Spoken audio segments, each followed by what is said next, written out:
and welcome to my YouTube channel, My Heart at Home. I am so excited to talk to you guys about my home birth with my littlest baby Ace.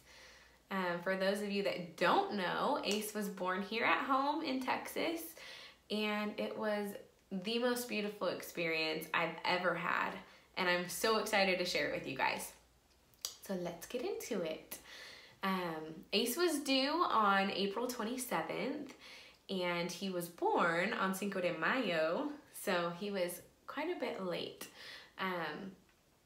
So on the 4th, the day before he was born, it was a Friday, and I had to do a biophysical profile, which is an ultrasound that just checks to make sure that everything's okay, that baby's okay, there's still enough amniotic fluid, things like that. So I went there by myself. My son stayed with a neighbor, and I went there, I don't remember what time. I think my appointment was probably at 10 in the morning. And so I get there, and the sonographer doing the ultrasound tells me that my baby is measuring to be 9.5 pounds. This was my face because I was scared to death.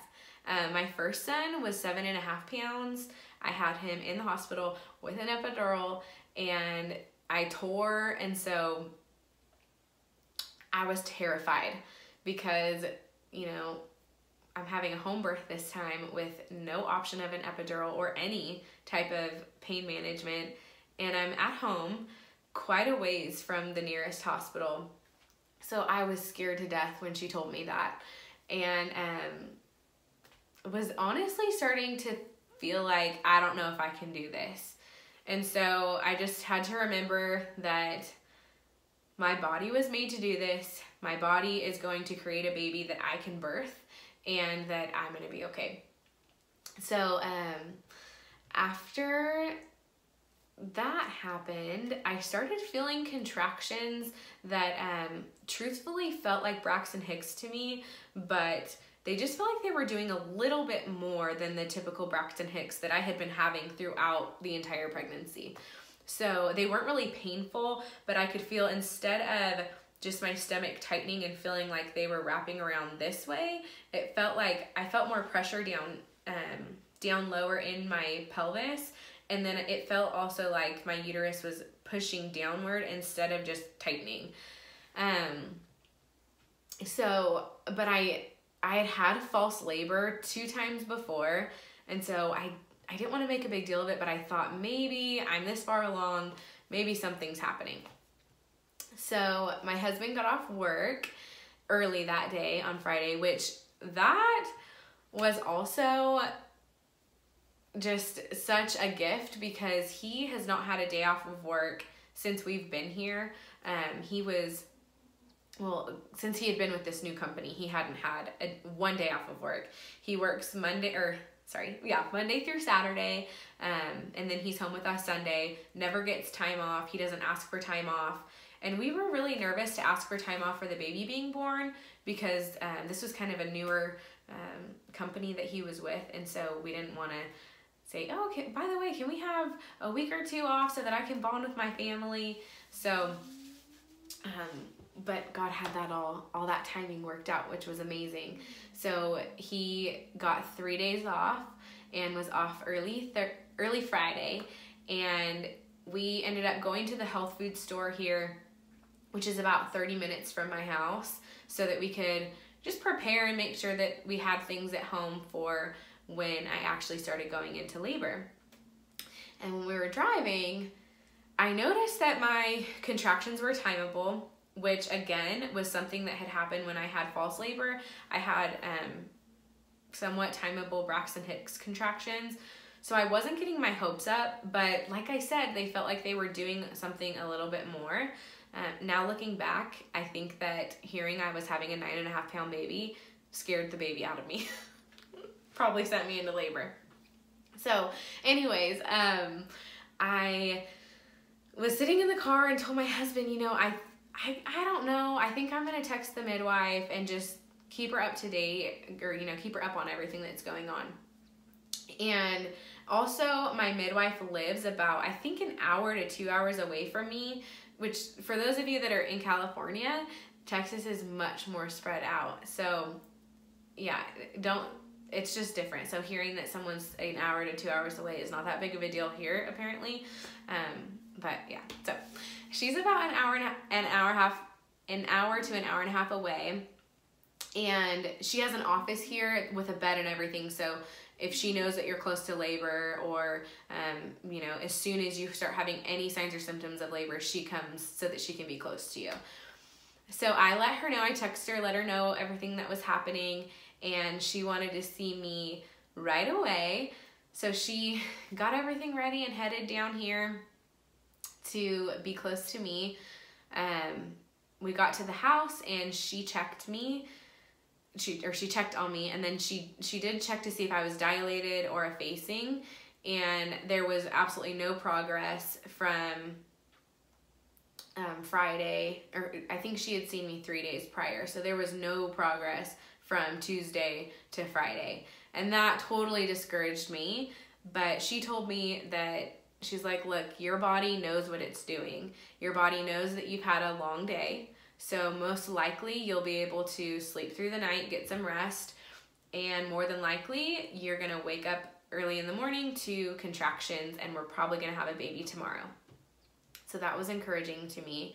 And I just love my midwife. You really fall in love with your midwife, and that's just how I feel about her. So anyways, she told me that, and I'm like excited. It's like waiting for Christmas morning, and my husband's excited, but like I said, I'd had false labor before, so we were excited but didn't want to get our hopes up. So I go to bed and wake up at about 4 because I'm pregnant and miserable and always wake up at 4. And so I noticed that my contractions I wasn't really feeling them. My contraction didn't wake me up, and I definitely wasn't in pain. And so I felt really disappointed. And then I also felt bad for my midwife because she was spending the night at her office. So I was really bummed out. Was walking around my house for a while, and then noticed that the contractions were still there and still 5 minutes, or they were probably spaced out to about 6.5 minutes apart. So that kind of encouraged me, but still feeling a little disappointed. Went back to bed. And then at 6:30 in the morning, I was waken up by a pretty painful contraction. Definitely different than the Braxton Hicks that were not painful at all. So I would describe it as like your period coming. For those of you that have somewhat painful period cramps, that's how it felt. And so I knew something was definitely happening. And I had a 28-hour labor with my first baby. So I figured that this labor would be similar in time. My midwife said to count on about half, but not be surprised if I go close to 28 hours. So I kind of just wanted to labor at home by myself. My son was here, and I didn't want to burden anyone. Like, our neighbors had offered to watch him while I was giving birth, and we'd gotten really close with them. So I felt comfortable with sending Levi 2 doors down to go be with them while I had the baby. But I wanted to wait until I couldn't handle the pain anymore, because I didn't want him to impose for like 28 hours, because he's, like I said, high energy. So anyways, I was waiting and laboring at home and just kind of like moving around a lot, and wasn't in terrible pain yet. So I didn't wake my husband up yet, didn't, just let them sleep. And then I went to the restroom and I had bloody show. So for those of you that don't know what that is, that's when you lose your mucus plug and it's tinged with blood. So kind of gross, but it looks like bloody snot. And so I thought, okay, I definitely want to just give my midwife a heads up. I know she's sleeping in her office and waiting on me, so I wanted to let her know where I was at. So I texted her, told her about the contractions, how they were getting more painful. I had the bloody show, but I'm not in terrible pain to where I'm having to use any coping skills yet.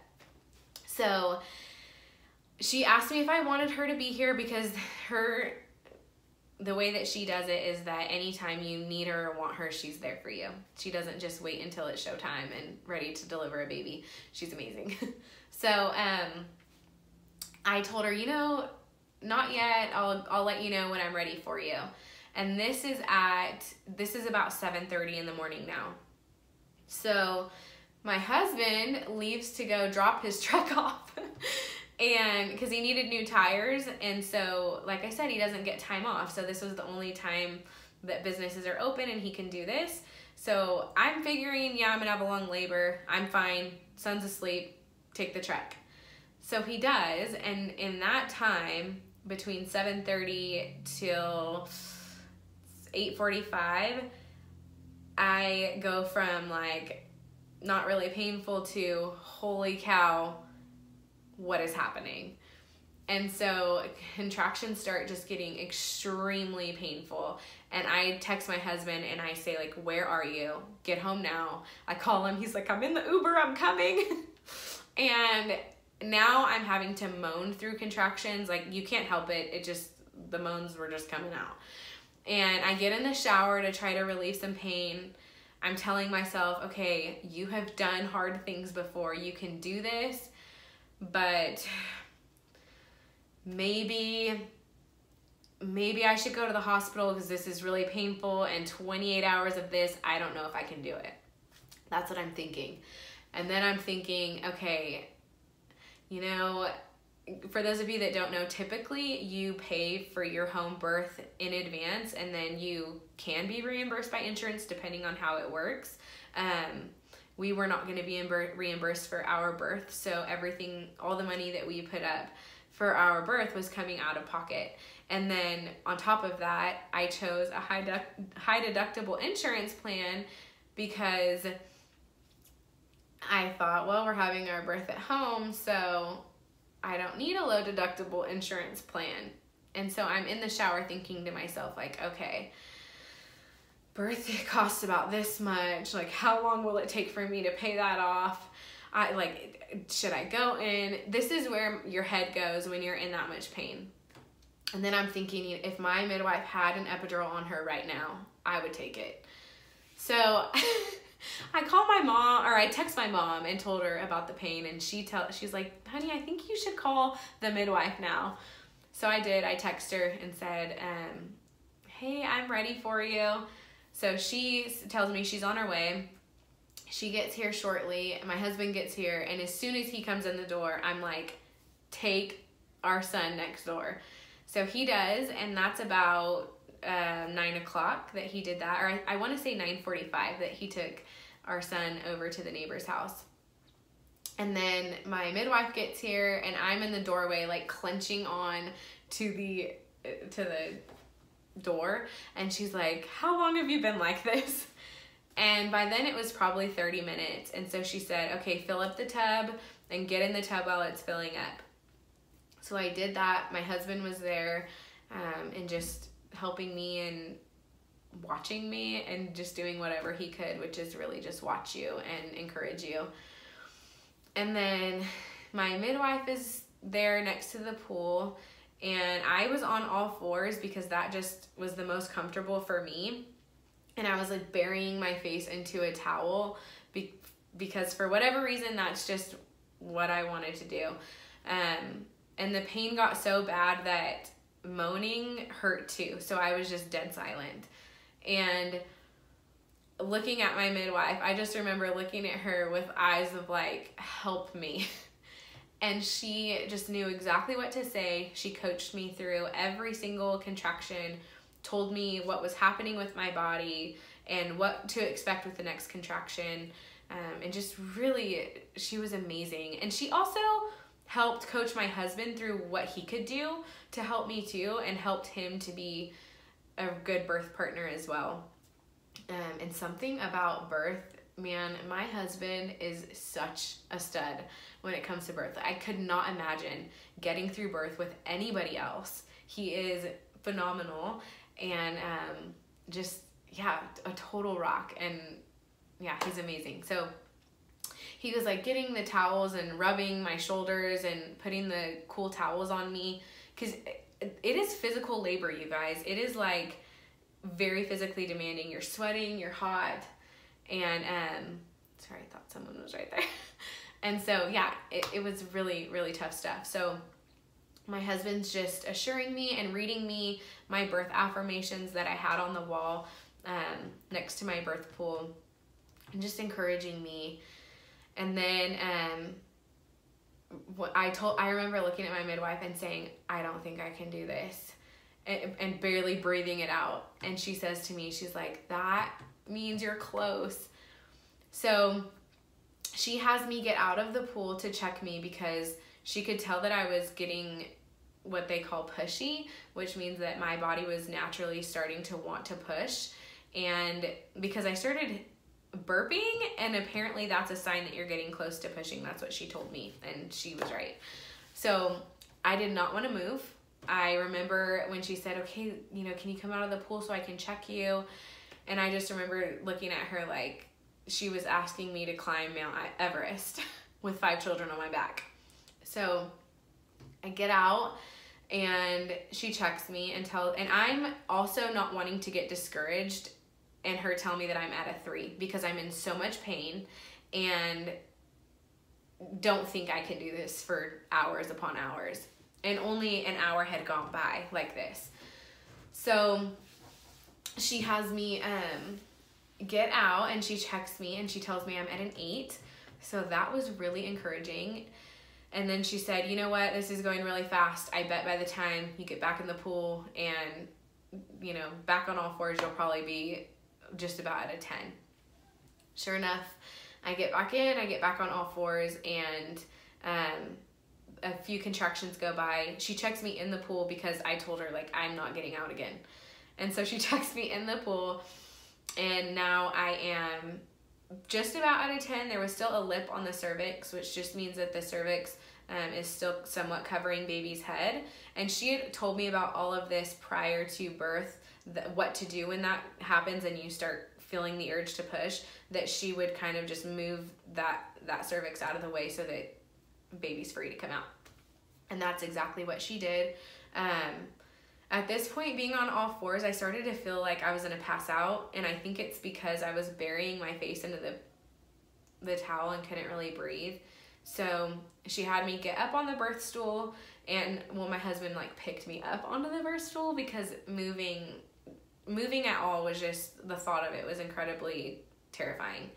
And so he put me on the birth stool, and he's like holding my shoulders up, because letting all of my weight sit on the birth pool was really painful on top of the contractions. And so he was like kind of lifting me up on it and holding me up. And then I just started noticing that at the end of the contractions, my body was just giving a little bit of a push, and I couldn't help it. And so that happened through about 4 contractions, that I was just giving that little bit of a push. And then, and baby was still up in the hadn't passed the pubic bone yet into the vaginal canal, which you can feel all of that. So I could feel that there was still a lot of resistance with each push. And so then I gave one big push, and this time I tried, because I'm in so much pain. I'm like, you gotta go. Time's up. So I end up really trying to push, and then I can feel the baby go into the vaginal canal. And this is where they say, like, there's the ring of fire, which means the burning as baby's coming out.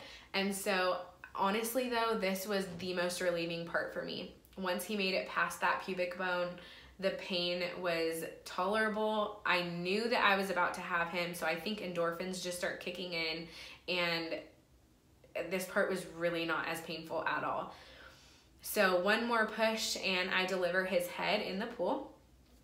And with my first son, I had a shoulder dystocia, which means difficulty delivering the shoulders. So I was expecting to have a shoulder dystocia with this baby, especially knowing that he was bigger. And my midwife had prepared me for that. She's delivered many babies with shoulder dystocias, and she had kind of explained the process to me. So she had told me that if you're in the pool, we'll get you out and put you on all fours, because that opens up the tailbone and opens up that birth canal so that baby can come through easier. So and my husband wasn't there for those appointments because, like I said, working all the time. So she told me all these things, and he had no clue that this was most likely going to happen or what to do. So he's terrified when I deliver the baby's head and she says, get her out of the pool. So he, like Hulk status, rips me out by my shoulders, picks me up out of the pool, and I get on all fours, and she tells me to push. And by now my urge to push has gone away because I've birthed the head. And so I don't have those super strong contractions helping me anymore, and my urge to push has left. So I'm pushing and in extreme pain, but excited because my baby's here. And so she goes in with her hand and looks for his little hand and pulls it out. And imagine like putting on a tight shirt. If you pull your hand out, it goes on easier rather than trying to get the neck and then get the shoulders. So that's what she did. And then he came out and she put him on the floor, and he was blue, which I was expecting. I had watched many home birth videos prior to having him. So he's blue, and she's, you know, rubbing him, and I'm crying, my husband's crying, and then I look down, and we didn't know what we were having, and so I look down, and all I see is his little male parts. And so I'm like, it's a boy, and so I'm crying, and my husband, like I said, he's crying, and my midwife is tearing up, and she's rubbing him, and he starts breathing and crying, and then I hold him and then walk over to the bed, get up on the bed, and I'm just loving on my new baby, and my husband's there, and we're just having a beautiful moment. And then, okay, sorry, had to stop at the very end because babies needed me.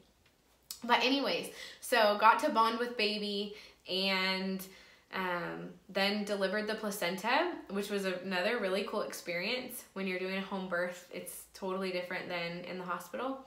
And so, yeah, it was incredible. For those of you wondering, with my 9.5-pound baby, I did not tear. And I think I said earlier that with my 7.5-pound baby, I did. And not terribly, but still I did. And so just, yeah, overall, it was an amazing experience. Something that will always forever be ingrained in my mind, and I'm just so excited that we got to have that experience. It was something that we prayed for so long, and so it was pretty cool. We'll do another video for anyone that's interested on why we chose home birth and that whole process of choosing a midwife, and how to be set up and ready for a home birth, what goes into it, all those kinds of things. I'm gonna do a video on that. I don't know if it'll be the next video, but I'll definitely do that video. So thanks for watching, you guys, and I hope you like it.